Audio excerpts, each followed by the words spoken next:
Hello everyone, it's Jonathan here, founder of Driving Academy, and in today's video we're going to be discussing how to pass the second portion of your CDL road test. Now if you don't know what the second portion of your CDL road test, listen up because I'm about to throw it down. So if you want to get yourself a CDL license, you are going to have to pass a road test. Now the road test itself is 2.5 hours long. That being said, it's going to be split into 3 different parts. The first part of the test is all about inspecting the truck. This is where you're going to have to inspect both the inside and outside of the vehicle. Second part of the test is all about parking the truck, and that's what we're going to be talking about today. Today I'm going to be giving you 2 tips on how to pass that part of the test. And then the third and final step of the test is actually driving the truck on the road itself. So as I've been given the test as a third-party test examiner, that's right, if you haven't heard yet, Driving Academy can not only train you, but now we can actually test you as well. The way the whole testing process works is we do the training here at our facility, then we'll take you to our third-party testing site, which is only about an hour away from our current training location itself. And then from there, once you pass the test, you wait a week, you go to your local DMV, whether that's in Jersey, New York, Pennsylvania, Hawaii, Florida, doesn't matter where, and then you're going to pick up your normal CDL license from that state. So that being said, I've been the one who's been testing a lot of people with some of our other staff, and there's a few tips and tricks that I want to make sure that you do not make the same mistake that others have who come before you. And that's pretty much my goal here, to light the path so then you can make less mistakes than the ones before, so you can actually get to your road to freedom much quicker. So the 2 tips I have for you today is all about parking and how to pass the parking portion of the test.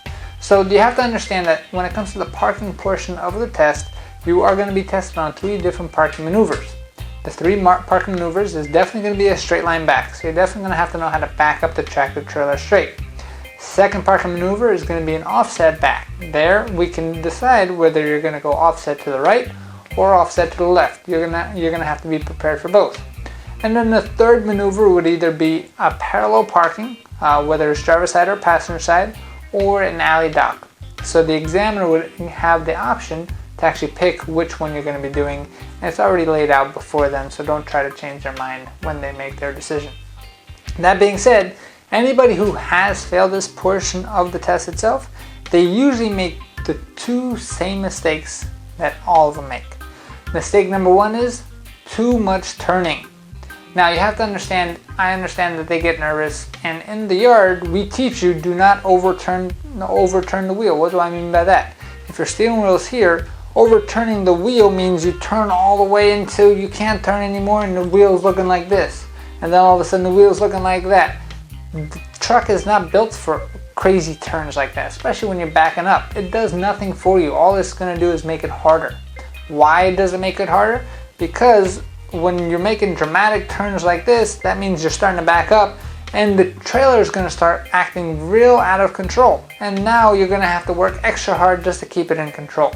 So when you're in our training yard itself, we teach you to make small turns. Small adjustments will definitely be much easier to handle, because now instead of the trailer, so it should be 2 feet to the right, if you're making small adjustments, now you're talking about a 6-inch to a foot difference, right? Versus a 4 to 5, 6 foot difference, which is something completely different, and that's what you're going to get when you start overturning the wheel. The other thing that I see all the time is people turn when their truck is stopped. Now I understand the logic behind that.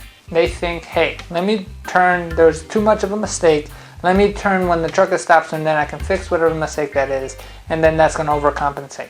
But now you're doing 2 things that are completely wrong. One, you're overturning, which means you have no idea where the trailer is going to go next. And 2, you're turning when you're stopped, which means you're turning all the way, then you back up, which means now you can't really react to it because you don't really know what the hell your turn just did. The way we like to train you in our training yard itself is you're going to make small turns, and you want to make those turns as you're moving. Why do we say that? Because if you're turning as you're moving, now you're getting to see a live reaction to the trailer. You're going to be turning, you're going to looking at the mirrors, you're going to turn over to the right, and then all of a sudden the trailer is going to start turning to the left. Now, if you want the trailer to go to the right, you're going to have to turn the wheel to the left, and then you kind of start playing this dance. And it's much easier to see this dance when the trailer is moving itself. If the trailer stopped, you turn all the way, and now all of a sudden you have no idea what's happening. You start backing up, you start getting out of control, and now it's too late. Now you gotta turn the opposite way to try to fix it. It just becomes a mess, and the nerves start going through the roof. I mean, it was kind of chilly outside the other day when I was giving the test. The windows were open, and this guy was sweating from head to toe. And I needed a jacket. It was not hot outside at all. It was just from the nerves of now making a bad decision.